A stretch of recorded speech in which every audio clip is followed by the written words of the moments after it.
hindi natin mararanasan yung tunay na kaligayahan na hanap natin. So, second one, faithful. Another one is following Christ. So, to inherit eternal life is to follow Christ. Kaya ngayon, sino sa atin ang sa palagay nyo na talagang sumusunod ka na sa ating Panginoon? In the first place, to follow Christ is to pamigay mo, no? Kailangan makakawala ka to unleash yung mga bagay na hindrance para makasunod sa ating Panginoon. Kaya sabi nga ng Panginoon, kung ang kamay mo ang pipigil para makapasok ka sa kanin ng Diyos, tanggalin mo yan. Kung yung paa makapigil para makapasok sa kanin ng Diyos, tanggalin mo yan. Kung ang mata mo pipigil, tanggalin mo rin yan. So yun ang ibig ipaiwagi ng ating Panginoon. Kailangan lahat ng hadlang, hindi ka dapat magpapigil. Sabi mo, hindi ka dapat magpapigil. Hindi ka makakasunod kay Kristo kung magpapapigil ka. Dapat handa mong ipamigay yung lahat ng hadlang. And then you have to carry your cross. Ang bawat tagapagmana ng hari ng Diyos at ang buhay na malanggan ay meron naman talagang hirap na mararanasan. Hindi biro-biro ang sumunod kay Kristo. Baka tayo ba sino sa inyo may Bible? Okay? Taas ang kamay. Sana kung yung mali na yan, hindi na nahihiya tayo, nandiyan sa bag, ano? Okay, kung hindi convenience lang. Pero, di ba, na-experience namin yung parang ang hirap ilan yung Bible. Hello? Diba? Yung Bible, siguro may pagmamalaki na yung kung ano-ano mga libro. Naalala ko na nag-aaral ako ng kolehiyo. Wow, kung ano yung mahirap na subject, nakalabas, ba, biochem, physical chemistry, nakalabas yun. Okay? Dahil pinagmamalaki mo na ikaw ay nag-aaral ng ganito, ang hirap na subject. Kasi sa atin, sino sa atin nakalabas yung Bible natin, at tayo ay nasa atin yung pinakamagandang ano. Nahihiya tayo, di ba? Baka tayo ay makansaman. Sa totoo lang, talagang meron pag-uusig sa sino man na Kristo.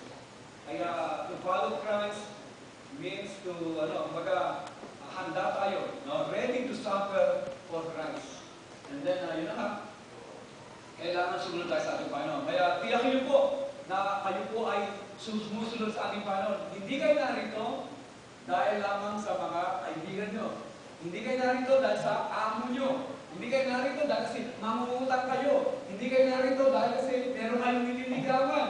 May kaibigan. Kundi narito kayo dahil narito sa Yesu Cristo.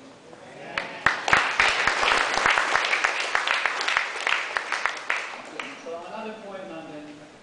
God's work and not man. Siguro maaaring sabi niyo, pastor naman. Bakit naman sinasabi niyo? Alam niyo po, based on experience, totoo yan. Katulad ng narito pa yung aming bunsong kapatid, ang dami mga kalalakihan narito. Nung nag-asawa na, nadami mga impul. Ano? Oo, yun kapatid ko lang na bunso. Okay? Kaya sana hindi po tayo daligaw-ligaw lang.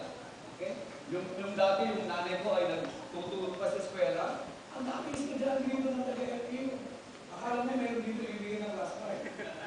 Hindi pala nagpapalamas kay ma'am. Yung mga sabi, ang maganda lang naman kay ma'am, hindi bumabagsak ang estudyante, top billion sa ano eh. Baga, para pang-Guinness record yung nanay ko nun eh. Sa nakakita ng eskwela, puno-puno yung yung kwarto. Kasi, alam nila, pagka nakailo kay ma'am, sigurado ka ng press. Kaya yung pumunta na rito, ako naniniwala, hindi yung nagpapakaawa kay ma'am pumasan. Okay? Bagus narito lang sila para yung press gawin. Vicente naman, Vicente. Kasama ng brother niya rin doon. Okay? Sa mga kabats niya yun, di ba? Yung mga, okay. Baka si Fred Jerry mo naman doon. Sa correction, please, baka umuwi na habol. Anyway, the Lord knows. So, yun, kaya ako nababanggit yung ganyan mga bagay. At bunga pa rin yung pagpunta sa utang-utang. Kaya dati ang kasama ko, nagpa-5-6 eh. Kaya, sabi ko, bakit dumagano ah? Yung pala lahat pala yung gusto bumuelta. Hello? At least, dito ba? Hanggang ngayon, nagpa-5-6 pa. Kaya, may gusto bumuelta. Okay? So, yun po eh. Yun ang mga nababanggit natin na nangyayari. Sana hindi po tayo ganun. Sabi sa atin, sana hindi ganun. God's work and not man. Gawa ng Diyos. Ayun nga pala, patungo pa doon sa ano yung mga katulong naman, ano? Alam niyo kami, ang natapasin mo nga, yung mga katulong, hanggang katulong namin sila, praise the Lord sila. Hanggang katulong namin sila, born again sila. Pero once na aalis na sa aming tao, pati Bible sinusuli. Kaya sinusuli, makipaglaro lang sila ng born again. Bakit? Yung balik sa inyo yan, sila Cecil, naka-experience ko rin ako, no? Na kung saan yung mga katulong, hanggang katulong, ay born again. Saan hindi nga ganun? Okay? So, God's work and not man. Ang pagmana ng mga buhay na walang hanggan, ito po ay gawa ng Diyos, hindi gawa ng tao. Ang tao, kahit anong gawin mo, you cannot inherit eternal life. Ang Diyos ang gumagawa nito para tayo ay magkaroon ng buhay na walang hanggan. Ang kailangan naman sa atin ay sumang-ayon tayo para tayo ay magkaroon ng buhay na walang hanggan. Kalapakan po natin natin Panginoon. Kapag una ay insist na Jesus is God. So we have to insist. Huwag tayong magpadaya, kailangan talagang pagpilitan natin. Si Jesus ay Diyos. Si Jesus ay Diyos. So, bagamat sa Bible natin, maaaring may mga talanta rito na magbibigay sa atin ng pagdududa sa pagiging Diyos ng aming Panginoon. Pero lagi kong tatandaan, nung sinabi ni Jesus na, why do you call me good? There is no one good except God. Hindi niya ibig sabihin na wag mo kong tawagin mabuti. In the first place, si Jesus, makita natin, walang bagay na ginawa siyang masama. Ang lahat ng kanyang ginawa ay mabuti. So, nung sinasabi niyang, why you call me good, hindi ibig sabihin na wag mo kong tawagin mabuti, kung di ang ibig ipaiwagin ng aming Panginoon at this point, nakikiwatiga mo na ba o nakikilala na ako'y Diyos. Pero alam ng Panginoon, wala pa siyang faith, ang kanyang taglay sa kanyang pag-iisip ay katulad din ng norma ng mga tao na ang paniniwala, ang buhay na walang hanggan nakakamit sa pamagitan ng paggawa ng mabuti. Pero sa pamagitan ng itong message, nakita natin na ang kailangan lamang pala makilala natin si Jesus. Tanggapin natin siya bilang Diyos. Kaya insist that Jesus is God. Another point is, never think the law can save you. Huwag mong iisipin na ang batas ay makapagligtas sa iyo. Ano bang ibig sabihin ng batas?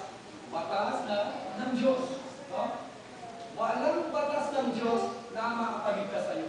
Pero gusto kong malaman mo ganito, kung meron mang batas na makapagligtas sa tao, sana yung batas na. No? Yung batas na ng Diyos. Pero hindi. Ang sabi nga noon ni Santiago, hindi binigay ang batas para sa ating kaligtasan. Hindi kayo binigay para sa matutuwid. Kung hindi binigay ito dahil kasi nagkakasala ng tao para malaman ng mga tao na akalang mali at maiwasan ang ito mga bagay.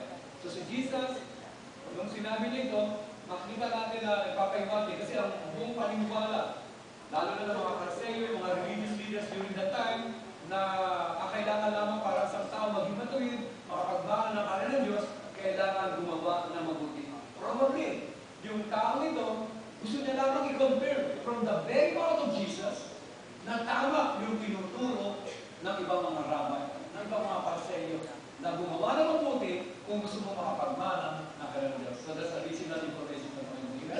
Kalapakan natin ng Diyos. Never think about what I say to you. Maraming po ang salis.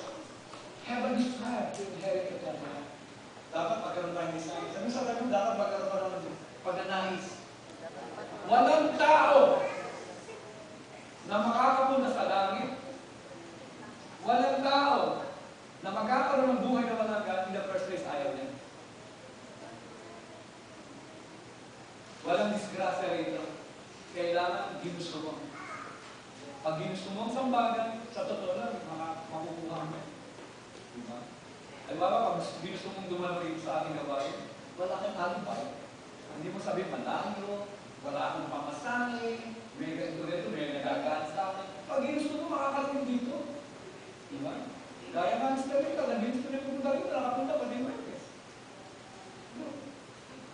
Oh, kaya mali, ang sumablay. Pero gusto na karating. Akala ko, okay. Hindi pala, hindi naman